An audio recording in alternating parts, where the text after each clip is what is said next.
कर ले प्रभु मिलन।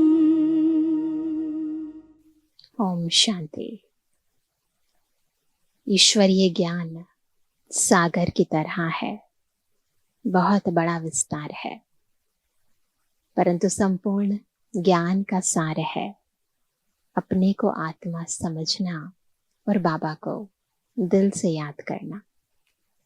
और उसमें भी बाबा बार बार हमें कहते हैं कि अमृत वेले का समय बहुत ज्यादा ब्राह्मण आत्माओं के लिए महत्वपूर्ण है। परंतु अक्सर ये प्रश्न उठता है कि कैसे याद करें, और खास तौर पर अमृत वेले कैसे याद करें। तो आज की मुरली हमारे इस प्रश्न का बहुत ही गहराई से उत्तर दे रही है कि जब अमृत वेले हम बाबा को याद करने बैठते हैं तो उस समय हमारी स्थिति कैसे होनी चाहिए, स्मृति क्या होनी चाहिए, और कैसे हमें संकल्पों के विस्तार को बिल्कुल एक बार सार स्वरूप होकर बैठना है, उसको समेट लेना है और एक बाबा की याद में खो जाना है। सुनते हैं बाबा के महावाक्य। आज है 24 तारीख, 24 मई 2025। बाबा के मधुर महावाक्य हैं, मीठे बच्चे। अमृत वेले अपने दूसरे सब संकल्पों को लॉकअप यानी बंद कर एक बाप को प्यार से याद करो। बाप से मीठी मीठी रूह रेहान करो। प्रश्न है, तुम बच्चों की हर बात में अर्थ है, अर्थ सहित शब्द कौन बोल सकता है? उत्तर है, जो देही अभिमानी है वही हर बोल अर्थ सहित बोल सकता है। बाप तुम्हें संगम पर जो भी सिखलाते हैं वह अर्थ सहित है। देह अभिमान में आकर मनुष्य जो कुछ बोलते हैं वह सब अर्थ के बिना अनर्थ है। उससे कोई फल नहीं निकलता, फायदा नहीं होता। तो बाबा जो हमें सिखाते हैं, समझाते हैं, वो अर्थ सहित है। इसके अलावा सब कुछ अनर्थ है, गिराने वाला है। आज का गीत है, नैनहीन को राह दिखाओ प्रभु, पग पग ठोकर खाएं। नैनहीन को राह दिखा प्रभु, नैनहीन को राह दिखा प्रभु, पग पग ठोकर खाऊं मैं। नैनहीन को राह दिखा प्रभु, पग पग ठोकर खाऊं मैं। नैनहीन को। ओम शांति। यह सब गीत आदि हैं भक्ति मार्ग के। ये तो सब फिल्मों के गीत है, भक्ति मार्ग के गीत हैं। तुम्हारे लिए गीतों की दरकार नहीं है, कोई तकलीफ की बात नहीं। भक्ति मार्ग में तो तकलीफ बहुत है। कितनी रस्म रिवाज चलती है, क्या क्या चलता है। ब्राह्मण खिलाना, यह करना, तीर्थों आदि पर बहुत कुछ करना होता है। यहाँ आकर सब तकलीफों से छुड़ा देते हैं। इसमें कुछ भी करना नहीं है। मुख से शिव शिव नहीं बोलना है। बाबा मुख को भी तकलीफ नहीं देते हैं। यह कायदे मुजीब नहीं, इनसे कोई फल नहीं मिलेगा। बाप कहते हैं, यह अंदर में समझना है, मैं आत्मा हूं। ये समझना है, बुद्धि की बात है कि मैं आत्मा हूं। बाप ने कहा है हमको याद करो। तो ये सब चीजें समझने की है, स्वीकार करने की है।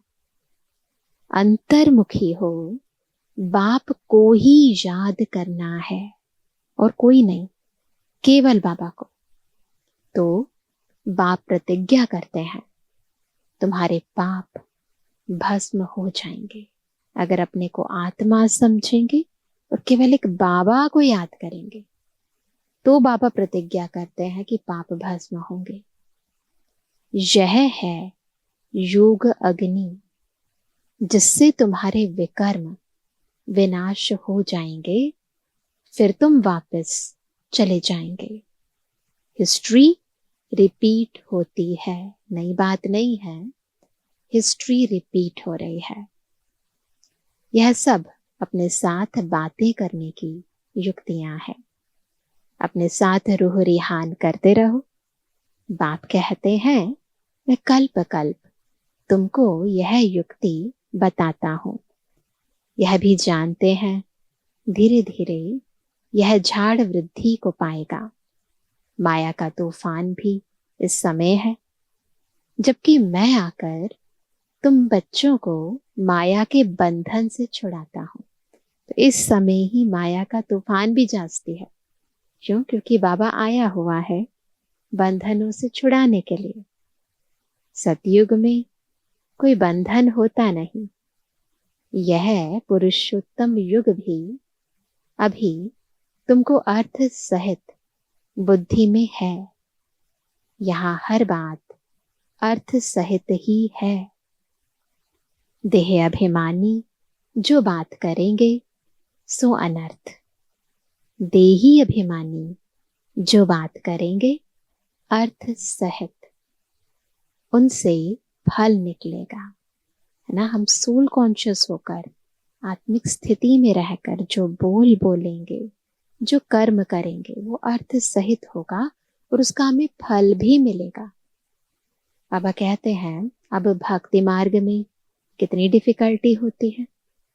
समझते हैं तीर्थ यात्रा करना, यह करना, यह सब भगवान के पास पहुंचने के रास्ते हैं। परंतु बच्चों ने अब समझा है, वापस कोई एक भी जा नहीं सकता है। पहले नंबर में जो विश्व के मालिक लक्ष्मी नारायण थे, उनके ही 84 जन्म बता देते हैं। तो फिर और कोई छूट कैसे सकता? जो पहले नंबर वाले हैं उनके ही 84 जन्म बता रहे हैं, तो फिर बाकी कैसे छूटेंगे? सब चक्र में आते हैं। तो कृष्ण के लिए कैसे कहेंगे कि वह सदैव कायम है ही है? नहीं, वो आत्मा भी जन्म पुनर्जन्म में आती है। हाँ, कृष्ण का नाम रूप तो चला गया, बाकी आत्मा तो है ही ना? किस न किस रूप में रूप बदल गया, आत्मा तो है ना। यह सब बातें बच्चों को बाप ने आकर समझाई हैं। यह पढ़ाई है। स्टूडेंट लाइफ में ध्यान देना है। रोजाना टाइम मुकर्रर कर दो अपना चार्ट लिखने का। मुकर्रर किया सबने टाइम, कितने बजे हमने चार्ट लिखना है। व्यापारी लोगों को बहुत बंधन रहता है। नौकरी करने वालों पर बंधन नहीं रहता है। जो व्यापार करते, बिजनेस करते हैं, तो वो तो अपना टारगेट डिसाइड करते हैं ना। बाकी जो नौकरी करते हैं उनको तो तनख्वाह फिक्स मिल ही जाएगी। वह तो अपना काम पूरा किया, खलास। व्यापारियों के पास तो कभी ग्राहक आए तो सप्लाई करना पड़े, चाहे रात हो या दिन हो। जब ग्राहक आए तब सप्लाई करना पड़े। बुद्धि योग बाहर चला जाता है, तो कोशिश कर समय निकालना चाहिए। अमृत वेले का समय अच्छा है। उस समय बाहर के विचारों को लॉकअप कर देना चाहिए। तो उस समय तो कोई व्यापारी का कोई व्यापारी नहीं होता है, कोई ग्राहक नहीं आएगा। तो बाबा कहते हैं उस समय क्या करो, जो भी सारे व्यापार के, इधर उधर काम काज के या फिर संबंधों के विचार आते हैं सारे दिन में, उन सब विचारों को लॉकअप कर दो। कोई विचार ना आए, कोई भी ख्याल न आए, बाप की याद रहे, बाप की महिमा में लिख देना चाहिए, बाबा ज्ञान का सागर पतित पावन है, बाबा हमको विश्व का मालिक बनाते हैं, उनकी श्रीमत पर चलना है। सबसे अच्छी मत मिलती है, बहुत सारी मत मिलती है बाबा से, परंतु सबसे अच्छी मत क्या है? मन मना भावा। दूसरा कोई बोल ना सके। कल्प कल्प यह मत मिलती है तमो प्रधान से सतो प्रधान बनने की। बाप सिर्फ कहते हैं माम एकम याद करो। इसको कहा जाता है वशीकरण मंत्र। अर्थ सहित याद करने से ही खुशी होगी। ऐसे नहीं कि केवल रट लो ना, रटने से खुशी नहीं होगी, लेकिन अगर अर्थ सहित याद करेंगे बाबा को, मन और बुद्धि को एकाग्र करके बाबा को याद करेंगे, तो बाबा से जब प्राप्तियां होंगी तो आत्मा को खुशी होगी। खुशी तब होती है जब प्राप्ति होती है, और प्राप्ति कब होगी? जब मन और बुद्धि एकाग्र होगी, दिल से बाबा को याद करेंगे। बाप कहते हैं अव्यभिचारी याद चाहिए एक की। जैसे भक्ति में एक शिव की पूजा अव्यभिचारी है, फिर व्यभिचारी होने से अनेकों की भक्ति करते हैं। पहले थी अद्वैत भक्ति, एक की भक्ति करते थे। ज्ञान भी उस एक का ही सुनना है। तुम बच्चे जिसकी भक्ति करते थे, वह स्वयं तुम्हें समझा रहे हैं। क्या समझा रहे हैं? मीठे मीठे बच्चे, अभी मैं आया हूं। यह भक्ति कल्ट अभी पूरा हुआ। तुमने ही पहले पहले एक शिव बाबा का मंदिर बनाया।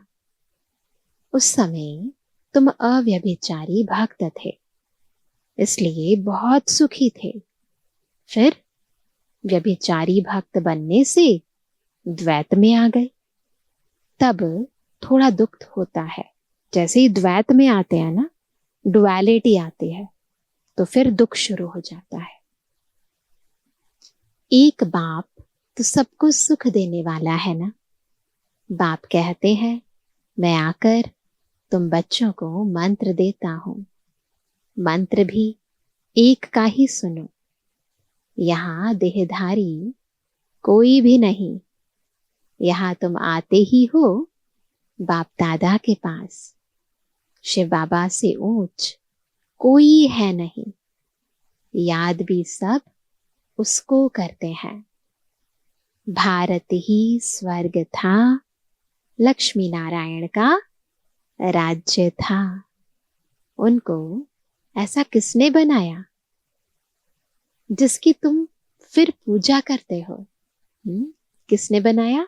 उसी ने जिसकी हम पूजा करते थे। किसको पता नहीं महालक्ष्मी कौन है? महालक्ष्मी का आगे जन्म कौन सा था? तुम बच्चे जानते हो, वह है जगत अम्बा। तुम सब माताएं हो। वंदे मातरम जिसका गायन है वही माताएं हैं। सारे जगत पर ही तुम अपना दाव जमाती हो। भारत माता कोई एक का नाम नहीं। तुम सब शिव से शक्ति लेते हो, योग बल से। तो सब हो जो जो इस समय बाबा को याद कर बाबा से शक्ति ले रहे हैं, वो सब शिव शक्तियां हैं। शक्ति लेने में माया इंटरफियर करती है। युद्ध में कोई अंगूरी लगाते हैं तो बहादुर हो, लड़ना चाहिए। ऐसे नहीं कोई ने अंगूरी लगाई और तुम फंस पड़ो। यह है ही माया की युद्ध। तो माया तो तंग करेगी, तो उस तंग होना नहीं है हमें, वो अपनी तरफ से सब कुछ करेगी। बाकी कोई कौरव और पांडवों की युद्ध है नहीं, उनकी तो आपस में युद्ध है। मनुष्य जब लड़ते हैं तो 1-2 गज जमीन के लिए गला काट देते हैं। दुनिया में ऐसे बहुत होता है। बाप आकर समझाते हैं यह सब ड्रामा बना हुआ है। राम राज्य, रावण राज्य।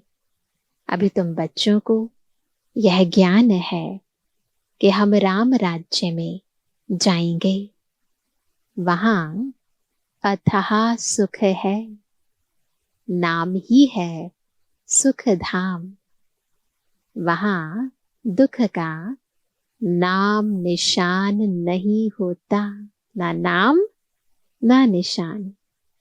अब जबकि बाप आए हैं ऐसी राजाई देने, तो बच्चों को कितना पुरुषार्थ करना चाहिए। घड़ी घड़ी कहता हूं, बच्चे थको मत, शिव बाबा को याद करते रहो। वह भी बिंदी है, हम आत्मा भी बिंदी है। यहाँ पाठ बजाने आए हैं, अब पाठ पूरा हुआ है। अब बाप कहते हैं मुझे याद करो तो विकर्म विनाश होंगे। विकर्म आत्मा पर ही चढ़ते हैं ना, शरीर तो यहाँ खत्म हो जाएंगे।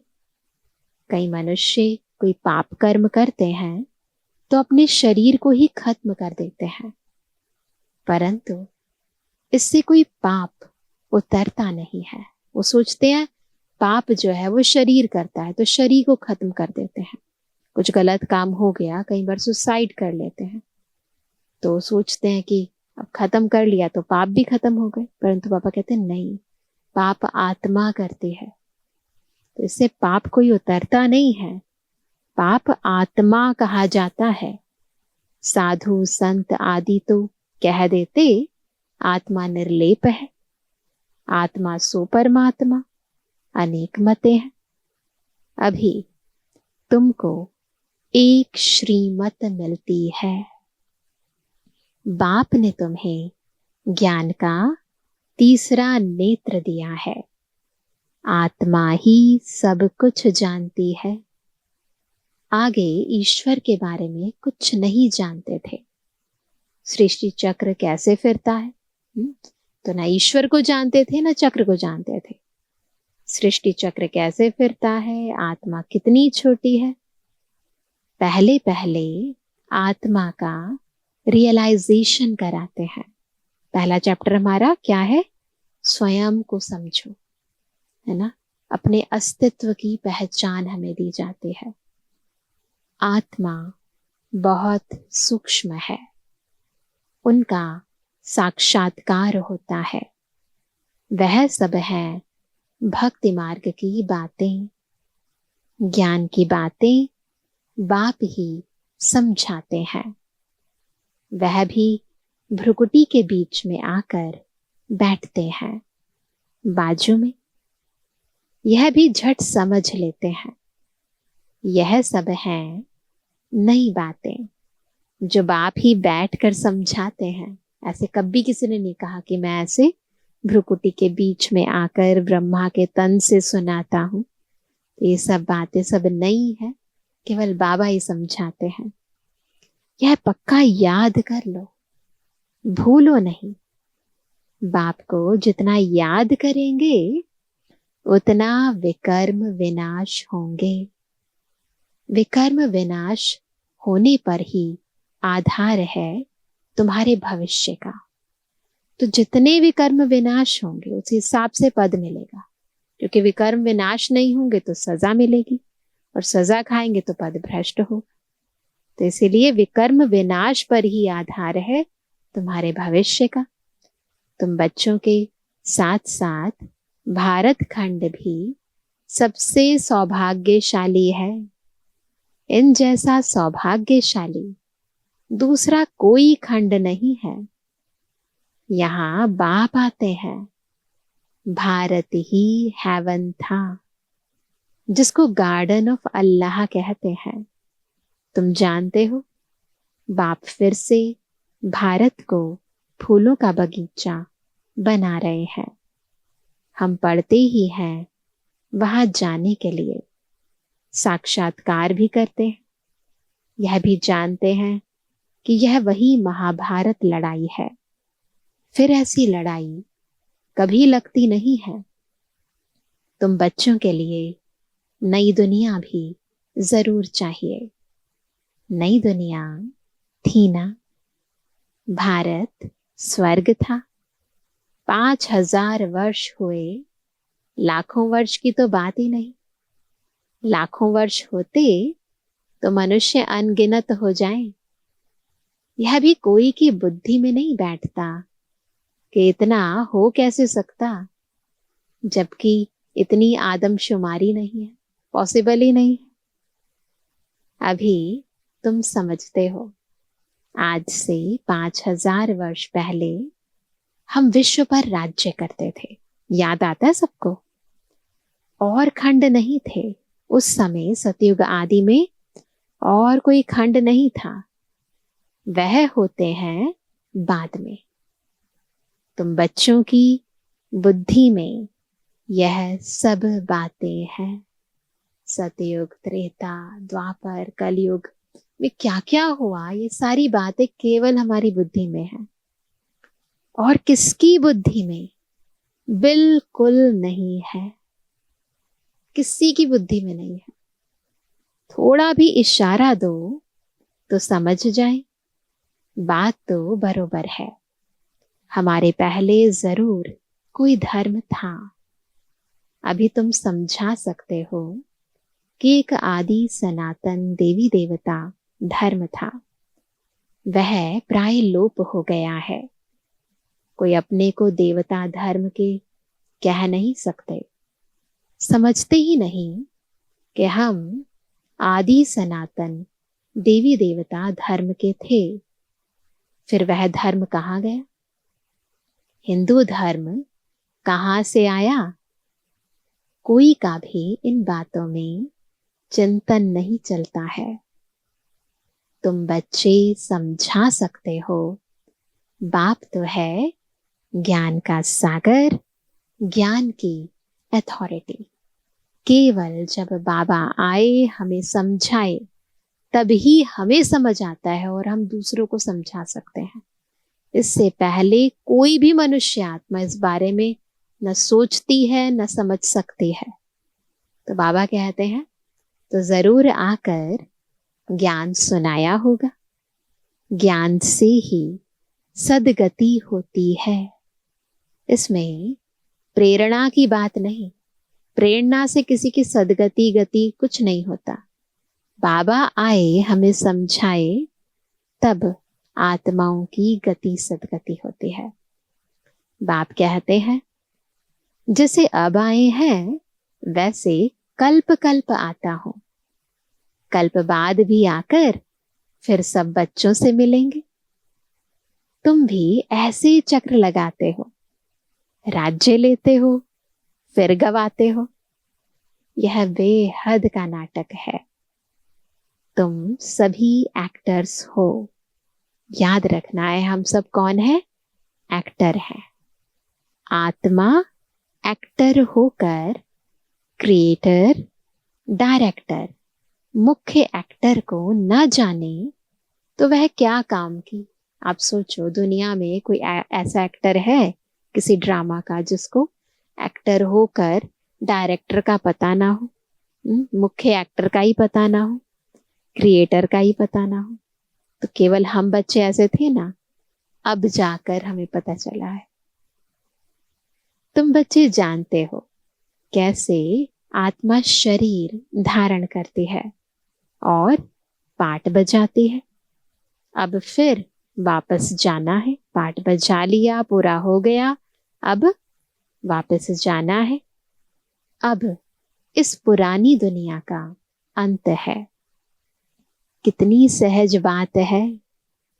तुम बच्चे ही जानते हो बाप कैसे गुप्त बैठे हैं। गोदरी में करतार देखा। देखो बाबा है भी, और ऐसे इन चर्म चक्षुओं से तो दिखाई देता नहीं है। तो इसीलिए बाबा कहते हैं, इसीलिए दुनिया में भी कहते हैं गोदरी में करतार देखा। अब देखा कहें या जाना कहें, बात एक ही है, क्योंकि दिखाई तो देता नहीं है ना इन आंखों से। आत्मा को देख सकते हैं, परंतु उससे कोई फायदा नहीं है, कोई कुछ समझ में आ ना सके। नौधा भक्ति में बहुत साक्षात्कार करते हैं। आगे तुम बच्चे भी कितने साक्षात्कार करते थे। यज्ञ के आदि में बहुत साक्षात्कार होते थे, बहुत प्रोग्राम आते थे। फिर पिछाड़ी में यह खेल पाल तुम देखेंगे। अब तो बाप कहते हैं पढ़कर होशियार हो जाओ। तो इस समय पढ़ाई का टाइम है। अगर नहीं पढ़ेंगे तो फिर जब रिजल्ट निकलेगी तो मुंह नीचे हो जाएगा। स्कूल में भी ऐसे ही कहते हैं ना, पेरेंट्स बच्चों को कहते हैं, टीचर बच्चों को कहते हैं कि अभी पढ़ाई कर लो, नहीं तो फिर जब रिजल्ट निकलेगा तो फिर फेल हो जाओगे। फिर समझेंगे हमने कितना समय वेस्ट किया। जितना जितना बाप की याद में रहेंगे, याद के बल से पाप मिट जाएंगे। जितना बाप की याद में रहेंगे, उतना खुशी का पारा चढ़ेगा। तो देखो अपनी खुशी से न कितने पाप कटे हैं और कितना बाबा को याद करते हैं। मनुष्यों को यह पता नहीं है कि भगवान को क्यों याद किया जाता है। कहते भी हैं तुम माता पिता, अर्थ नहीं जानते, बस ऐसे ही बोल देते हैं ना। अभी तुम जानते हो, शिव के चित्र पर समझा सकते हो। यह ज्ञान का सागर पतित पावन है, उनको याद करना है। बच्चे जानते हैं वही बाप आया है सुख घनेरे का रास्ता बताने। कहते ना, तुम मात पिता हम बालक तेरे, तुमरी कृपा से सुख घनेरे। तो बाबा कहते हैं कि अब वो बाप आया है सुख घनेरे का रास्ता बताने। यह पढ़ाई है। रास्ता क्या है? पढ़ाई। इसमें जो जितना पुरुषार्थ करेगा उतना ऊंच पद पाएगा। यह कोई साधु संत आदि नहीं जिसकी गद्दी चली आई हो। यह तो शिव बाबा की गद्दी है। ऐसे नहीं यह जाएगा तो दूसरा कोई गद्दी पर बैठेगा, नहीं, है ना। जब से यज्ञ की स्थापना हुई है तब से हमारे माता पिता बाप दादा एक ही है ना। एक ही शिव बाबा के हम सभी स्टूडेंट हैं। बाप तो सबको साथ ले जाएंगे। कई बच्चे व्यर्थ ख्यालातों में अपना समय वेस्ट करते हैं। सोचते हैं खूब धन इकट्ठा करें, पुत्र पोत्रे खाएंगे, बाद में काम आएगा, बैंक लॉकर में जमा करें, बाल बच्चे खाते रहेंगे। परंतु किसको भी गवर्नमेंट छोड़ेगी नहीं। देखो ये खुद भगवान के महावाक्य हैं। इसलिए उसका जास्ती ख्याल ना कर अपनी भविष्य कमाई में लग जाना चाहिए। अब बच्चों को पुरुषार्थ करना है। ऐसे नहीं कि ड्रामा में होगा तो करेंगे। पुरुषार्थ बगैर खाना भी नहीं मिलता। परंतु किसकी तकदीर में नहीं है तो फिर ऐसे ऐसे ख्यालात आ जाते हैं ना। बिना मेहनत के तो कुछ भी नहीं होता। तकदीर में ही नहीं है तो फिर ईश्वरीय तदबीर भी क्या करेंगे। फिर मेहनत नहीं करते। जिनकी तकदीर में है वह अच्छी रीति धारण करते और कराते हैं। बाप तुम्हारा टीचर भी है, गुरु भी है, तो उनको याद करना चाहिए। सबसे प्रिय बाप, टीचर और गुरु ही होते हैं, उनको तो याद करना चाहिए। बाबा युक्तियां तो बहुत बतलाते हैं, तुम साधु संत आदि को भी निमंत्रण दे सकते हो। अच्छा मीठे मीठे के जन्मवानी बच्चों पे जुर्मानी बाप दादा का दिल जान सको प्रेम से नंबरवार प्रसाद अनुसार याद कर रूहानी बच्चों की रूहानी बाप दादा को गुड मॉर्निंग, नमस्ते नमस्ते नमस्ते। धारणा के लिए मुख्य सार, पहला, पुरुषार्थ कर अपनी भविष्य कमाई में लग जाना है। ड्रामा में होगा तो कर लेंगे, यह कहकर पुरुषार्थहीन नहीं बनना है। ड्रामा के ज्ञान को उल्टा नहीं उठाना है। सेकंड पॉइंट, सारे दिन में जो भी पाप होते हैं या किसी को दुख देते हैं तो नोट करना है। सच्चाई से बाप को सुनाना है। साफ दिल बन एक बाप की याद से सब हिसाब चुकतो करने हैं। आज का वरदान है, ताज और तख्त को सदा कायम रखने वाले निरंतर स्वतः योगी भव। कैसे बनेंगे? निरंतर भी और स्वतः भी। निरंतर स्वतः योगी बनने के लिए ताज और तख्त को कायम रखना पड़ेगा। वर्तमान समय बाप द्वारा सभी बच्चों को ताज और तख्त मिलता है। कौन सा ताज है? अभी का यह ताज व तख्त अनेक जन्मों के लिए ताज तख्त प्राप्त कराता है। संगम युगी ताज और तख्त कौन सा है? विश्व कल्याण की जिम्मेवारी का ताज और बाप दादा का दिल तख्त सदा कायम रहे तो निरंतर स्वतः योगी बन जाएंगे। याद रहे कि हमारे ऊपर सारे विश्व के कल्याण की जिम्मेवारी है, तो ये ताज पहन कर रखो, जिम्मेवारी का ताज। और बाबा का दिल तख्त, बाबा की श्रीमत पर चलते रहो, बाबा की आज्ञा का कभी उल्लंघन ना करो। बाबा के फरमान बरदार बनकर रहते हैं, वफादार बनकर रहते हैं, तो बाबा के दिल तख्त नशीन बनते हैं। तो बाबा कहते हैं उन्हें किसी भी प्रकार की मेहनत करने की बात नहीं, क्योंकि एक तो संबंध समीप का है, दूसरा प्राप्ति अखुट है। जहां प्राप्ति होती है वहां स्वतः याद होती है ना। स्लोगन है, प्लेन बुद्धि से प्लान को प्रैक्टिकल में लाओ। बुद्धि को पहले प्लेन रखो, तो प्लेन बुद्धि से प्लान को प्रैक्टिकल में लाओ तो सफलता समाई हुई है। आज का व्यक्त इशारा, रूहानी रॉयल्टी और प्योरिटी की पर्सनालिटी धारण करो। दुख अशांति की उत्पत्ति अपवित्रता से होती है। जहां अपवित्रता नहीं वहां दुख अशांति कहां से आई? आप सब पतित पावन बाप के बच्चे, मास्टर पतित पावन हो, तो जो औरों को पतित से पावन बनाने वाले हैं वह स्वयं तो पावन होंगे ही। ऐसी पावन पवित्र आत्माओं के पास सुख और शांति स्वतः ही है।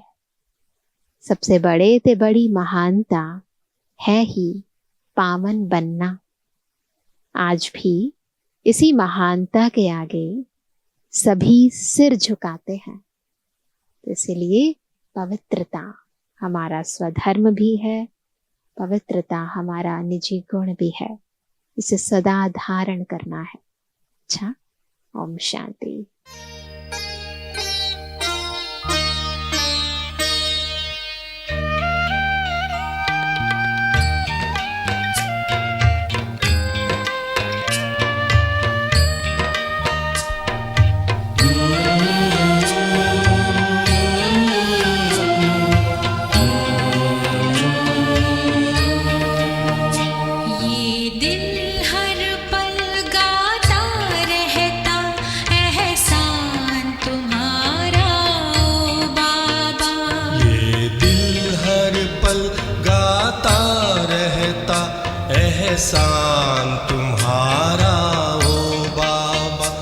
बदली हमारी किस्मत पाके प्यार तुम्हारा ओ बाबा।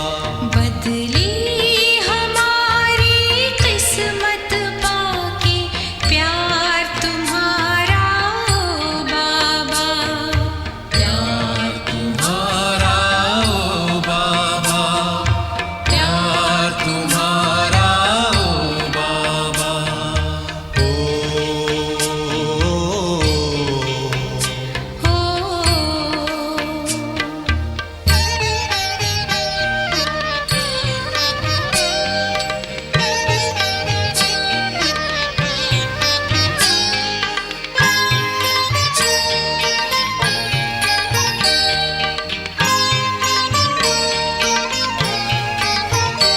हम खुश नसीब हैं बाबा, तेरे स्नेह से पल रहे हैं।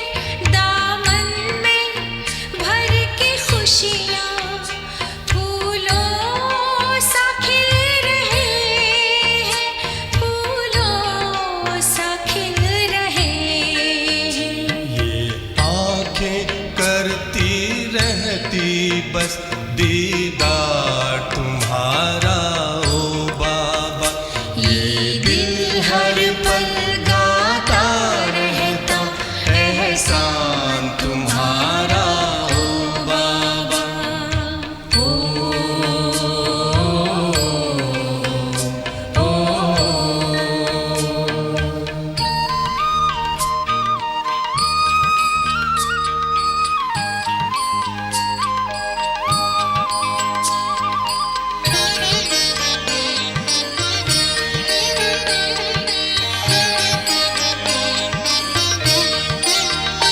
मिलता असीम सुख मन को बस तेरी ही यादों में। दिल और नहीं कुछ चाहे, आकर तेरी बाहों में, आकर तेरी बाहों में। अब तो तुझ पर बलिहार है जीवन ये सारा ओ बाबा। ये दिल हर पल गाता रहता एहसान तुम्हारा ओ बाबा।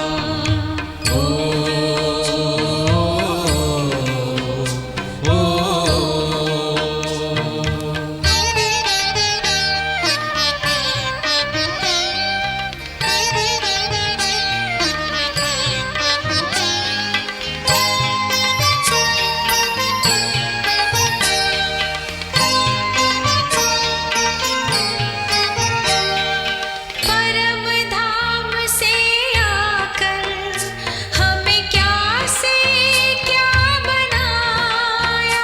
सद्ज्ञान के हीरे मोती दे हमको खूब सजाया, दे हमको खूब सजाया। शब्दों में तेरे उपकार का इजहार करूं कैसे